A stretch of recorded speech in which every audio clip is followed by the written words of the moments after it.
Kapamilya stars na sina Paolo Avellino at Janine Gutierrez, break na daw ulit.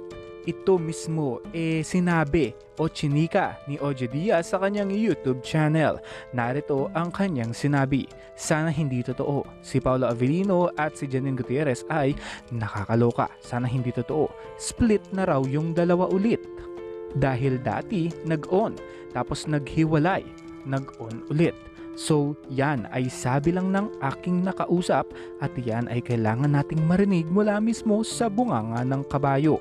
Hindi natin alam kung ano ang rason, basta yun lang ang nakarating sa atin na split amos na raw ang dalawa.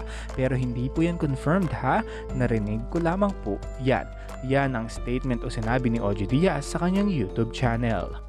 Matatandang nagsimula ang kanilang pagkakaibigan at pag-iibigan nung ginagawa nila ang indie film na Ngayon Kaya.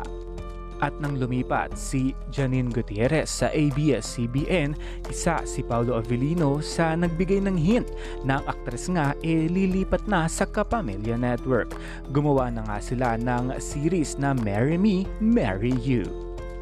Ngunit lumamlay ang kanilang relasyon dahil iba ang kanilang mga ginagawang mga teleserye. Kakatapos lamang ng Dirty Linen na teleserye ni Janine Gutierrez, habang itong si Paolo Avellino kaliwat kanan ang teleserye ang ginagawa nilang dalawa ng ka-love team niya ngayon na si Kim Chiu. What's Wrong with Secretary Kim ang kanilang latest project na Marso ipapalabas sa primetime bida ng Kapamilya Network, habang hanggang ngayon patuloy na ini-air sa Kapamilya Channel TV5 ang TV version ng Linlang.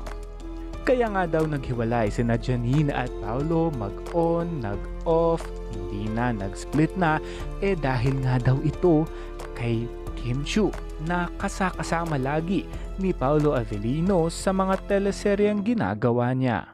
Maging sa ABS-CBN Ball nakitaan ang offness ng dalawang ito dahil hindi sila sabay rumampa sa red carpet.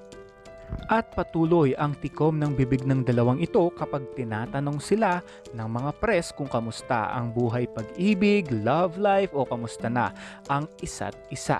Kaya naman napaka-dry at walang sagot sa dalawang panig kung ano nga ba ang relasyon nilang dalawa.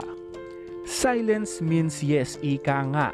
Pero sa mga ginagawa nila, sa mga aksyon nila, lalo na kapag tinatanong sila ng press, huling-huli na sila talaga'y wala na.